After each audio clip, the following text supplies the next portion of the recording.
नमस्कार दोस्तों। पिछले साल मई 2023 में WHO ने कोविड-19 की as a public health emergency समाप्ति की घोषणा कर दी थी। It's therefore with great hope that I declare COVID-19 over as a global health emergency. Corona virus ने पूरी दुनिया के हेल्थ केयर सिस्टम को हिला के रख दिया था और अमेरिका जैसे हाईली डेवलप्ड देश भी घुटनों पर आ गए थे। In the coronavirus emergency in the US and around the world, the number of cases soaring just today, more than 24,000 now nationwide. Corona virus की तबाही ने हमारे हेल्थ केयर सिस्टम के बारे में हमारी आंखें खोल दी हैं और हमें एक चांस दिया है एक stronger health care system build करने का। आइए आज की इस वीडियो में समझते हैं कि हमारा देश भारत कितना तैयार है कोविड जैसी पेंडेमिक्स को डील करने के लिए और हमारा हेल्थ केयर सिस्टम कितना बदल गया है कोविड पेंडेमिक के बाद।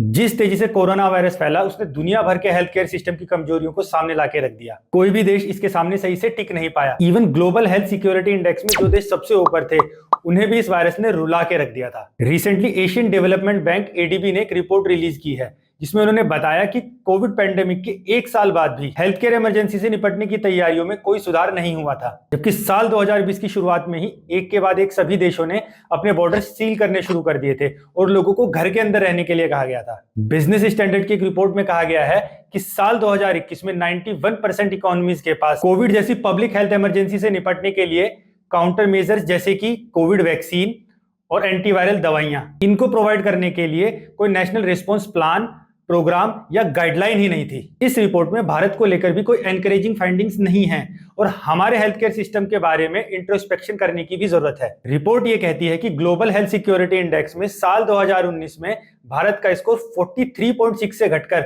साल 2021 में 42.8 ही रह गया था। Global health security index international health regulation को इंप्लीमेंट करने के लिए किसी भी देश की तैयारियों को कंपेयर करके उनको रैंक करता है। ये कंपैरिजन 6 ब्रॉड कैटेगरीज के आधार पर होता है: prevention, detection, rapid response, health system, compliance with international norms and risk environment. According to WHO, जनवरी 2020 के बाद से भारत कोविड-19 के मामलों में टॉप 3 कंट्रीज में से एक था। WHO ने एक रिपोर्ट रिलीज की थी जिसमें बताया गया था कि भारत में वैक्सीनेशन रेट बहुत कम था in comparison to US, China, Brazil and Japan. Even last year नवंबर तक भी ये सिर्फ 74% था, जो US, ब्राजील, चाइना और जापान जैसे देशों से भी कम है। भारत में केवल 17% लोगों ने कोविड की बूस्टर डोज ली है, जो कि बहुत कम है in comparison to China. China में 50% लोगों को बूस्टर डोज दी जा चुकी है और ADB की फाइंडिंग्स भी WHO के इस डेटा को सपोर्ट करती है। हालांकि रिपोर्ट ये बताती है कि भारत ने कोविड के मामलों को बहुत अच्छे तरीके से मैनेज किया था। इवन जब नए नए वेरिएंट्स आ रहे थे तो उनको भी प्रोएक्टिवली बहुत अच्छे से इंडिया ने मैनेज किया था। ADB की रिपोर्ट पेंडेमिक के एक साल बाद के डेटा पर बेस्ड है, इसलिए इसका जो एनालिसिस है वो भी उस टाइम पर लिए गए एक्शन और पॉलिसी पर बेस्ड है। लेकिन अच्छी बात यह है कि पिछले 2 सालों में इंडिया अपने हेल्थ केयर सिस्टम में जान फूंकने की कोशिश कर रहा है और ये मेक श्योर करना चाहता है कि अगर फ्यूचर में कोई इस तरह की पेंडेमिक आती है तो उससे निपटने में इंडिया को बहुत आसानी हो। इसके लिए इंडिया ने एक नेशनल पेंडेमिक प्रिपेयरनेस प्लान तैयार किया है और मल्टी सेक्टोरल अप्रोच का यूज करके फ्यूचर में होने वाली कोविड जैसी रेस्पिरेटरी पेंडेमिक्स को डील करने के लिए मजबूत होना चाहता है। मल्टी सेक्टोरल अप्रोच में बेसिकली गवर्नमेंट, सिविल सोसाइटी और प्राइवेट सेक्टर ये तीनों मिलकर किसी एक पॉलिसी पर या किसी प्रॉब्लम को डील करने के लिए काम करते हैं और ये कोऑर्डिनेशन अलग अलग सेक्टर जैसे हेल्थ, एनवायरनमेंट और इकोनॉमिक्स इन सबको एक साथ लाकर बेटर हेल्थ केयर आउटकम के लिए प्रयास करता है। कोविड पेंडेमिक के दौरान कई देशों को पेंडेमिक को रिस्पॉन्ड करने के लिए इसी तरह के कोऑर्डिनेशन में दिक्कतें आई थी। इसके लिए भारत वन हेल्थ एजेंडा पर काम कर रहा है और अभी हाल ही में नागपुर में national institute for one health की नींव रखी गई है। वन हेल्थ एजेंडा क्या होता है उसके लिए मैंने डिस्क्रिप्शन में एक आर्टिकल का लिंक शेयर कर दिया है, आप फर्दर उसको बारे में पढ़ सकते हैं। कोविड पेंडेमिक ने हमारे हेल्थ केयर सिस्टम की सारी वीकनेसेस को सामने लाकर रख दिया था और इसमें जो सबसे बड़ी कमी थी वो इंस्टीट्यूशंस और प्रॉपर सिस्टम की कमी थी। इस गैप को फिल करने के लिए इंडिया रिसर्च लैबोरेटरीज के नेटवर्क को बिल्ड करने पर काम कर रहा है, जहां पर रेस्पिरेटरी वायरस और वायरस जीनोमिक्स पर काम हो सके। आपको याद होगा कोविड के दौरान नए नए वेरिएंट्स मिल रहे थे जो अलग तरह से लोगों को प्रभावित कर रहे थे। इस तरह के वेरिएंट्स के बारे में रिसर्च करने के लिए ये इंस्टीट्यूट बहुत हेल्पफुल होंगे। कोविड आउटब्रेक के दौरान जो आरोग्य सेतु ऐप लॉन्च की गई थी उसमें भी नए नए इंटीग्रेशन करके उसको अपडेट किया जा रहा है, जिससे डेटा का यूज करके AI और मशीन लर्निंग जैसी टेक्नोलॉजीज से फ्यूचर में पेंडेमिक्स को प्रॉपर्ली रिस्पॉन्ड किया जा सके। इसके लिए आयुष्मान भारत डिजिटल मिशन के अंडर डिजिटल हेल्थ इंफ्रास्ट्रक्चर को बढ़ाने पर सरकार का फोकस है। कोविड को डील करने के लिए उस टाइम पर जो स्टेप लिए गए थे वो कहीं ना कहीं अब हमारे लिए हेल्पफुल हो रहे हैं, जैसे कि अब भारत में ही मास्क, मेडिकल डिवाइस और बहुत सारे मेडिकल आइटम्स कॉम्पिटिटिव रेट्स पर मैन्युफैक्चर हो रहे हैं। आपको याद होगा कोविड के दौरान ऑक्सीजन की कमी हो गई थी, जिसकी वजह से सबसे ज्यादा जान गई थी। इसके लिए नए नए ऑक्सीजन प्लांट्स भी सेटअप किए गए थे।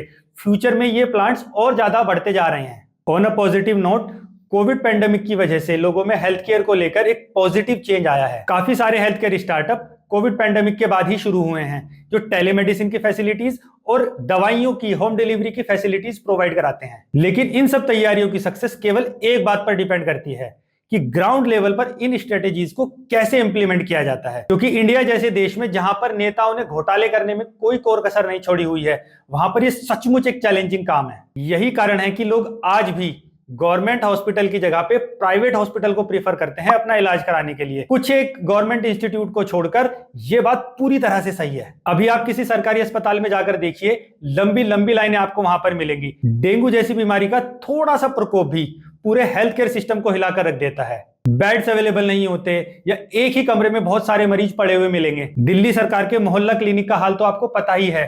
तो प्रॉब्लम यह है कि सरकार वादे तो बहुत बड़े बड़े करती है, लेकिन जब इंप्लीमेंटेशन की बात आती है तो वहां पर भी करप्शन ही फर्स्ट आता है। इन सब के बावजूद हमारी भी कुछ रिस्पॉन्सिबिलिटीज है।